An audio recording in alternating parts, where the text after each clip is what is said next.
बिस्मिल्लाहिर्रहमानिर्रहीम। मैं हूं उमैर निसार और आप देख रहे हैं मेरा YouTube channel think and grow rich with Umair Nisar. Dear aspirants, इस लेक्चर के अंदर हम पीपीएससी जिलादार सोल मैथमेटिक्स के जो इवनिंग के अंदर क्वेश्चन आए हुए थे 29/6/2025 को इवनिंग टाइम, उन क्वेश्चंस को सॉल्यूशन आपको मिलेगा इस वीडियो के अंदर। क्योंकि आप सब लोगों को पता है कि मैथ का पोर्शन, इस्लामियात का, जीके का, उर्दू का, हर पोर्शन की अपनी वैल्यू होती है। एक एक नंबर के लिए 0.5 0.25 नंबर के लिए एक बच्चे का नाम शॉर्टलिस्ट हो रहा है, दूसरे का नहीं आ रहा। तो मैं यहाँ से इस प्लेटफॉर्म से, क्योंकि मैं मैथ और फिजिक्स का टीचर हूँ, 9th 10th first year second year में पढ़ाता हूँ यहाँ पे यूट्यूब के ऊपर ऑनलाइन। डियर स्टूडेंट्स, तो मैंने ये सोचा समझा क्यों ना कॉम्पिटिटिव एग्जाम के मैथ की सीरीज का भी आगाज कर दिया जाए और पास्ट पेपर से इंशाल्लाह मैं आपको सिखाऊंगा। वैसे भी है इंसान का काम इंसान के काम आना, जो मैं यहाँ पे कंट्रीब्यूट आपके कर सका, यकीनन अल्लाह ताला कहीं ना कहीं खुश हो जाए। इंसान के काम आता रहे, यही है जिंदगी का असल मकसद। डियर स्टूडेंट्स, देखते रहिए, मिलते हैं नेक्स्ट वीक।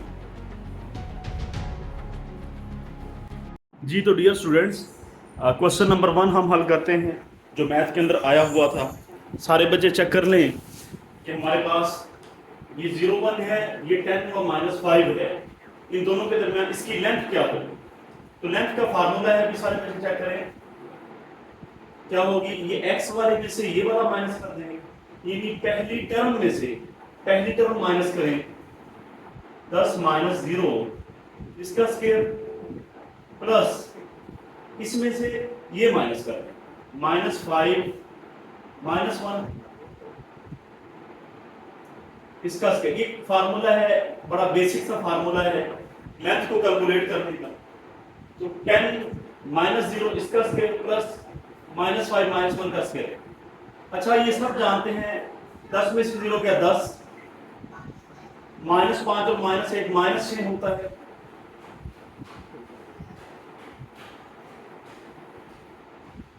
अब हमें ये पता होना चाहिए 10 का जो स्क्वायर होता है 10 स्क्वायर, वो हमेशा 100 होता है, 100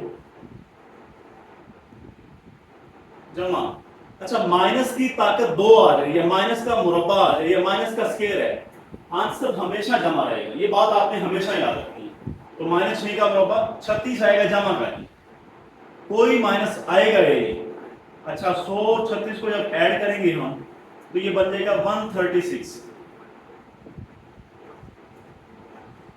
डियर एस्पायरेंट्स, अगर आप पीपीएससी में कंप्लीट करना चाहते हैं तो एक एक नंबर की यूनिट है, तो डी का ये आंसर था। अब जो भी साथ यहाँ पे यूनिट दिया होगा, मीटर है तो मीटर लगा देगा, अगर किलोमीटर है तो किलोमीटर लगा देगा। आपने यूनिट पे लाजमी गौर व फिक्र करना है, जो यूनिट देगा वही साथ लगाना है। उम्मीद करता हूँ आपको ये डी का आंसर समझ आ गया होगा कैसे है। अच्छा, नेक्स्ट क्वेश्चन बड़ा टिपिकल सा था, बड़ा यूनिक सा सवाल था, अपनी नेचर का था। अच्छा, मैंने यहाँ पे पूरी स्टेटमेंट तो नहीं लिखी, आप सभी लोग माशाल्लाह ग्रेजुएट हैं, सभी लोग पढ़े लिखे हैं और आपने पढ़ा भी होगा। तो मैं यहाँ पे समझा देता हूँ स्टेटमेंट क्या है। कि स्पीड जो है वो इतनी है, 55 किलोमीटर पर आवर है। टाइम जो है 12 मिनट, यानी कोई ट्रेन है, मोटरसाइकिल है, गाड़ी है, वो जा रही है, उसकी स्पीड 55 किलोमीटर पर आवर है, टाइम कितना है 12 मिनट है, तो कितना फासला वो तय करेगी।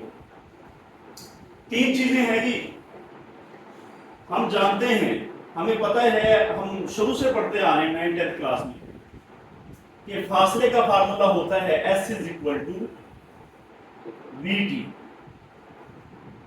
अगर आप नहीं जानते, नहीं आपने मैट्रिक में साइंस रखी या फिजिक्स रखी, तो कोई प्रॉब्लम वाली बात नहीं, सिंपल सा कुछ है, S = VT। ये जो फासला होता है, स्पीड जरा टाइम, अब स्पीड और टाइम को मल्टीप्लाई करते हैं। स्पीड कितनी है 55,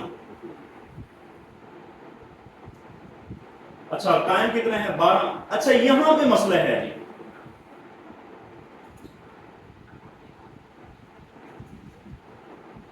बारह मिनट है, टाइम कितना है 12 मिनट है। अच्छा, ये लिखने की जरूरत नहीं है मिनट को, यहाँ ये लिखने की यहाँ पे जरूरत नहीं है, इससे भी नहीं और इससे भी नहीं, लेकिन आपको समझाने के लिए कर रहा हूं कि जो आपके पास स्पीड दी हुई है वो किलोमीटर पर आर यानी घंटे में दी हुई है। एच का मतलब होता है आर, घंटा, यानी एक आर जो होता है वो बराबर होता है 60 मिनट के।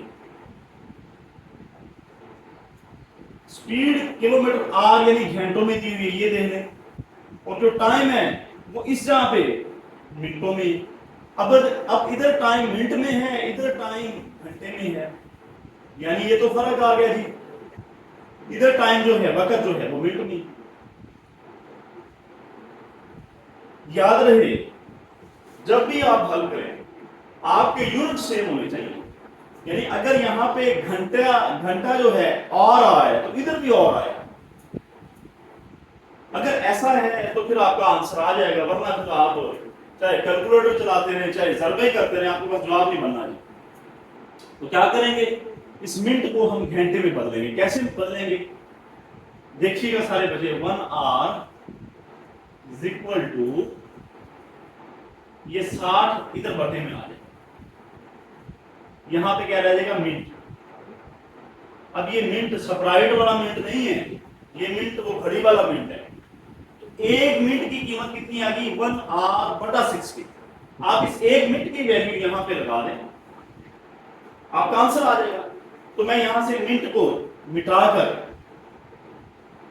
मिनट की वैल्यू का 1 घंटा यानी 1 आवर, 1 लिखे हैं ना, हम लिखें ओवर 60 लगा देते हैं। तो डियर स्टूडेंट्स आप चेक कर सकते हैं कि h से कैंसिल हो जाएगा, 12 एकम 12, 12 5 60, इतना समझ आ गया होगा। 12 एकम 12, 12 5 60, अब 5 एकम 5, 5 11, तो हमारे पास 11 किलोमीटर आंसर आ गया। आर से कैंसिल हो गया। यही आपके पास एस का फार्मूला है। कुछ बच्चे जो कहते हैं कि इतना वक्त तो होता नहीं है, ये हम कैसे हल करेंगे, इतना लंबा चौड़ा हम कैसे हल करेंगे। ये मैंने आपको सिर्फ समझाने की खातिर, सिर्फ आपको बात समझ आए तो मैंने इतना किया है। देखें फिर कैसे हल करेंगे वो बच्चे जो चाहते हैं कि वक्त जो है वो भी बच जाए, काम भी हो जाए, ये सांप भी मर जाए और जो आपकी लाठी है वो भी जाया ना हो, यानी वक्त भी बच जाए, तो आप पेपर क्या करेंगे। तो आप सिंपल यहाँ पे 55 को मल्टीप्लाई करें, आपको पता लग गया ये आर में है, इसी आर में बदले 12 मिनट की वैल्यू थी बटा 60, लो जी बदलने के बाद 12 5 60 5 11 55 11, ये वाला आंसर आ गया। लो जी ये आपके पास आंसर है, कोई मसला नहीं। कितना टाइम लगा इसे आप घड़ी पे नोट देख रहे, वहां 1 मिनट नहीं लगा। आप दोबारा वीडियो को बैक करके देख सकते हैं। इसके बाद ये नीचे वाला क्वेश्चन हम करते हैं जी। तो डियर स्टूडेंट्स आप ये क्वेश्चन चेक कर सकते हैं, ये भी पीपीएससी के अंदर क्वेश्चन आया हुआ था कि 12,500 रुपए एक बंदे ने पैसे लिए हैं, 4 सालों के बाद उसके पास उसने इतने पैसे अदा करने हैं या इतने पैसे हो गए हैं, तो फिर इंटरेस्ट रेट कितना होगा। ये सिंपल सा सवाल है। अब इसे फार्मूले लगा लें या इसे मंतक लगा लें, जो भी काम करें आपने इसका आंसर निकालना कि 12,500 4 सालों के बाद 15,500 हो गए, यानी वो उसने किसी ने बैंक से ली, जो भी क्वेश्चन की स्टेटमेंट थी तो उस पर इंटरेस्ट रेट फाइंड। इसका सबसे जो सिंपल मेथड है, सबसे सिंपल जो हो गए हैं, कितने हो गए हैं ये, उसमें से माइनस कर दो जो थे। लो जी 15,500 जो हो गए हैं यानी ये वाले, इसमें से माइनस कर दो जो थे यानी ये वाले थे, ये हो गए हैं यानी 12,500 थे तो 15,500 हो गए, जो हो गए हैं उसमें से माइनस कर दो जो थे। अच्छा नेक्स्ट क्या होगा, ओवर शुरू में कितनी अमाउंट थी 12,500, उसे नीचे लिखेंगे आप। अच्छा ये सारा जो मामला हो रहा है कितने सालों के लिए हम कैलकुलेट कर रहे हैं, 4 सालों के लिए, तो 4 आप नीचे मल्टीप्लाई करें। अगर 2 साल होते तो आपने 2 यहां पे मल्टीप्लाई करना था, क्योंकि हमने इंटरेस्ट रेट फाइंड करना है, परसेंटेज उसकी फाइंड करनी है, तो परसेंटेज के लिए हम 100 से मल्टीप्लाई करें। लो जी ये आपका सिंपल, दोबारा इसमें से ये माइनस करें बटा जो ओरिजिनल अमाउंट थी, मल्टीप्लाई कितने टाइम के लिए, ये यानी दिस माइनस दिस, ये यहां पर ओरिजिनल अमाउंट मल्टी कितने सालों के लिए यहां पर, क्योंकि परसेंटेज 200। तो सारे बच्चे चेक करें भाई, ये बड़ा ही इजी था। ये 15,500 है जी, यहां से स्टूडेंट, अच्छा ये 15,500 में से 12,500 गया तो कितना रह गया, 3,000 रह गया। अब इतनी तो आपकी मैथ आनी चाहिए जी, 3,000। अब क्या करेंगे जी, अब सिंपल आपकी कैलकुलेशन अच्छी होनी चाहिए। अब इसे आप इधर मल्टीप्लाई ऐसे कभी भी ना कीजिएगा, आप कोशिश करें इसे ऐसे ही रखें और देखें कोई चीज कटती है तो काट दें। 4 एकम 4, 4 जरा 25, ये हो गया 100 जी। यहां से 2 सिफर इस 2 सिफर से कैंसिल हो जाएंगे। अच्छा किसी बच्चे को 25 का पहाड़ा आता है, 25 25 दूना 50, 25 दिया 75, 25 चौका 100, 25 पांजा यानी 25 एकम 25, 25 जरा 5 कितना आ गया आपके पास, 25 5 125। अब ये 5 बच गया, सब कट गए। 5 एकम 5, 5 जरा 6 30। लो जी, कितना आंसर है आपका, 6%। कई बच्चे हैरान और परेशान होंगे कि सर ये तो हमने स्टेप लंबा था, इतना तो करना ही पड़ेगा। अब ऐसे नहीं है कि पक्की पकाई खीर आपको दे दी जाए और आपको कहें आए जनाब खा लेंगे, ऐसा कभी भी नहीं होता। मेहनत तो करनी ही पड़ती है। अब पता इसे मजीद शॉर्टकट किया जा सकता है। 15,500 में से 12,500 क्या 3,000 रहेगा जी, लिखने सिंपल ऊपर, हाँ जी नीचे वही 12,500 मल्टीप्लाई बाय 4, क्योंकि परसेंटेज है 200, 4 2500, 2 0 2 0, 25 कम 25, 25 पांजा 125, 5 कम 5 6 30। इतना टाइम लगता है, आप वीडियो को देखें कितना टाइम लगा है, तो मुश्किल 30 सेकंड लगे होंगे जी।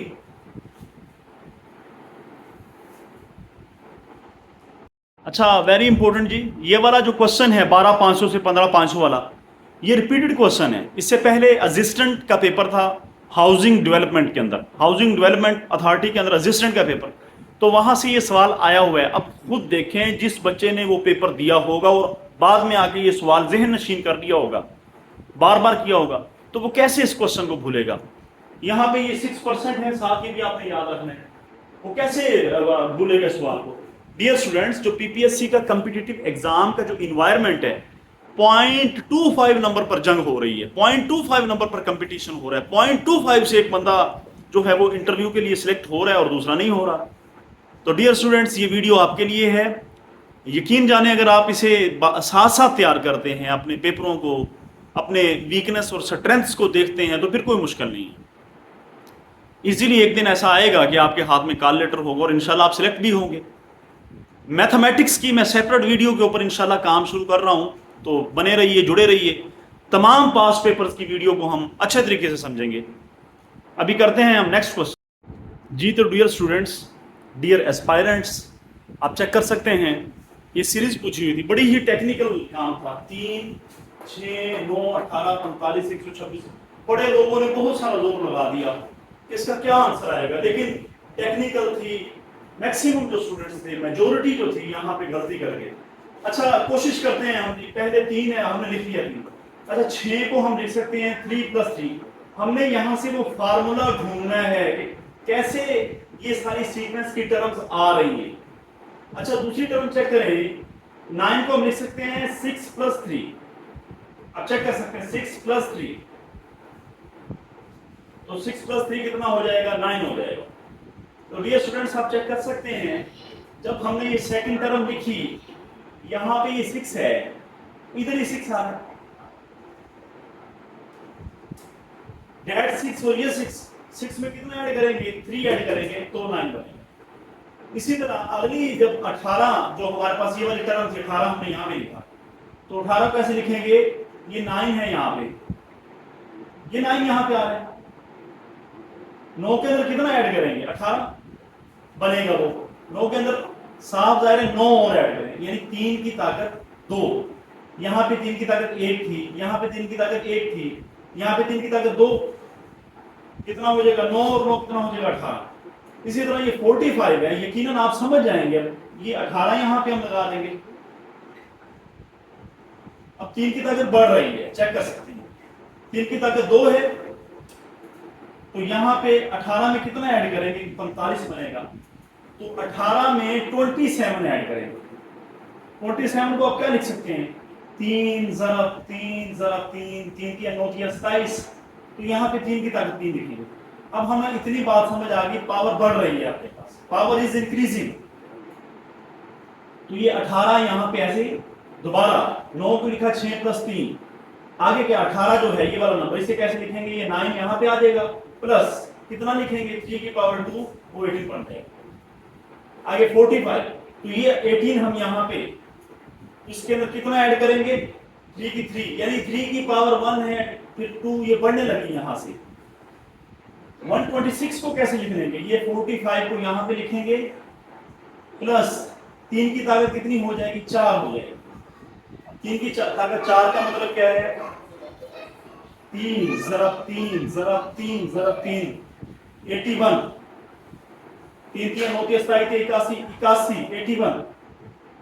जब 81 और 45 को हम ऐड करेंगे, आप चेक कर सकते हैं 126 ही बनता है। अब हम ये 45 है, यानी 81 + 45 126, 81 + 45, 5 और 1 6, 8 और 4 12, वो ही बन रहा है। इससे मुराद क्या है? ये 3 की 4 है, 81 कितना है? 3 की 4। तो नेक्स्ट जो टर्म आएगी उसका पैटर्न क्या होगा? 126 यहां पे आ जाएगा, जमा ये 3 की 4 है, वो कितना होगा? 3 की ताकत 5, 3 की 5 कितना है? सारे बच्चे चेक करें, 3 ज़रब 3 ज़रब 3 ज़रब 3 ज़रब 3, 3 दिया 9, 9 दिया 27, 27 दिया 81, 81 दिया 243। ये 3 की ताकत 5, ये मैट्रिक लेवल की बात है जनाब। अब 3 की ताकत 5 है, उसके यहाँ पे आप जैसे ही 243 लिखेंगे, अब इन्हें ऐड करें आप, 243 और 126 को ऐड करें, 243 + 126, 6 और 3 9, 4 और 2 6, 2 और 1 3, 369 बन रहा है जनाब। अब आप चेक करें, ये ऑप्शन में था, तो यही आपका आंसर होगा। यकीनन यही सीक्वेंस है। मैंने बड़ा ही इसके ऊपर गौर व फिक्र किया है, बड़ा इसके ऊपर सोचा है, उसके बाद ये क्वेश्चन हल हुआ है, वरना ये क्वेश्चन आम इतना इजी हल नहीं होने वाला। वैसे मैथ टेक्निकल भी थी, टफ भी थी, पोर्शन थोड़ा मुश्किल था, यकीनन मेरिट के ऊपर भी असरअंदाज होगी। जी तो डियर एस्पायरेंट्स, ये भी क्वेश्चन पीपीएससी के इस पेपर में पूछा हुआ था कि सर्कल जो है उसके ऊपर टेंजेंट्स की कितनी तादाद है। तो सारे बच्चे ज़हन में देखेंगे ये सर्कल है, टेंजेंट से मुराद होता क्या है? यानी ऐसी लाइन होती है, टेंजेंट ऐसी लाइन होती है जो सर्कल के किसी एक पॉइंट को छू के जाए। जैसे सर्कल का ये पॉइंट है, इसे ये लाइन अब छू के जा रही है, ये टेंजेंट लाइन होगी, ये वाली। तो सर्कल के कितने टेंजेंट्स होते हैं? तो सर्कल के अंदर जितने पॉइंट्स होंगे उतने ही टेंजेंट होंगे। याद रहे, सर्कल की जो डेफिनेशन है, वो ये है इनफाइनाइट पॉइंट्स। इनफाइनाइट पॉइंट है, ये छोटे ऐसे इनफाइनाइट है। तो जितने पॉइंट्स होंगे उतनी ही टेंजेंट्स होंगी। तो टेंजेंट्स कितनी होंगी? यहां पे भी टेंजेंट आपके पास है, यहां पे भी, यहां पे भी, यहां पे भी। अब साथ है, ये पॉइंट्स इनफिनाइट हैं, ये सारे पॉइंट्स लामहदूद हैं, इनफिनाइट है, तो ये टेंजेंट्स जो ये पूछी गई हैं वो भी इनफिनाइट होंगे। अगर कभी पेपर में वो ये सवाल पूछ ले कि सर्कल कितने पॉइंट्स से करके बना है, तो वो उसका आंसर भी इनफिनाइट है। अच्छा, एक सवाल ये पूछा हुआ था कि $12 तकरीबन ये है, इसमें से तकरीबन $8 $40 का नुकसान हो गया, तो कितने पैसे उसके पास बचे हैं? तो सिंपल है जी, 12 को ऊपर रखें, 8.40 को नीचे रखें, हल करें, तकरीबन 3.60 इसका आंसर आता है। बेसिक लेवल का क्वेश्चन है जी। तो डियर स्टूडेंट्स, मैं उम्मीद करता हूँ आपको ये बात समझ आ गई होगी। और आखिर में मैं अपने, क्योंकि ये मेरी पहली वीडियो है पीपीएससी के हवाले से, डियर एस्पायरेंट्स, मैं 9th 10th first year second year को मैथ और फिजिक्स पढ़ाता हूँ, लेकिन मेरे कुछ दोस्त हैं, वो कभी जब पेपर देने जाते हैं या जब कभी मैं पेपर दिया करता था मासी के अंदर, या पेपर देने जाते हैं तो वो मुझे आकर कहते हैं कि मैथ पोर्शन काफी मुझे मुश्किल होता है कि आप सर हमें समझाएं। तो मैं उन्हें समझाया करता था और उनके नंबर भी पूरे पूरे आते थे। अब मैंने ये सोचा है कि क्यों ना तमाम लोग जो मैथमेटिक्स के अंदर कमजोर है उनके लिए math with Umair Nisar, PPSC math with Umair Nisar, इससे हम एक स्टार्ट लेंगे। इंशाल्लाह आपके लिए आसानियां पैदा होंगी। दुआ गो हूँ आपके लिए, अल्लाह ताला आपको कामयाब करे। Thank you. इंशाल्लाह नेक्स्ट वीडियोस के अंदर हम मैथमेटिक्स को डिस्कस किया करेंगे अच्छे तरीके के साथ, पास्ट पेपर्स के हवाले से।